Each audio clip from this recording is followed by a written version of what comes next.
നിലമ്പൂരിൽ ആര്യാടൻ ഷൗക്കത്ത് UDF സ്ഥാനാർത്ഥിയാകും. ആര്യാടന്റെ മകനെ മത്സരിപ്പിക്കാൻ KPCCയിൽ ധാരണയുണ്ട്. മുസ്ലിം ലീഗും ഷൗക്കത്തിന് അനുകൂലമാണ്. അറിയേണ്ടത് ഡൽഹിയുടെ തീരുമാനം മാത്രം. കോൺഗ്രസ് ഹൈക്കമാൻഡിന്റെ അനുമതി കിട്ടിയാൽ പ്രഖ്യാപനം ഉടനുണ്ടാകും. കോൺഗ്രസ് സ്ഥാനാർത്ഥി ആരെന്ന് മനസ്സിലാക്കി CPM സ്ഥാനാർത്ഥിയെ പ്രഖ്യാപിക്കും. PV അൻവറിനോടക്കം ആര്യാടനെ മത്സരിപ്പിക്കാനുള്ള ധാരണ കോൺഗ്രസ് നേതാക്കൾ അറിയിച്ചിട്ടുണ്ട്. അൻവറും ആരായാലും പിന്തുണയ്ക്കുമെന്നാണ് അറിയിച്ചിട്ടുള്ളത്.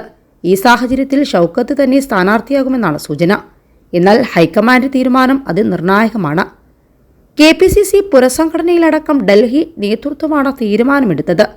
ആര്യാടൻ ഷൗക്കത്തിനൊപ്പം VS ജോയിയെയും സ്ഥാനാർത്ഥിയായി പരിഗണിച്ചിരുന്നു. നിലവിൽ മലപ്പുറം DCC അധ്യക്ഷനാണ് ജോയ്.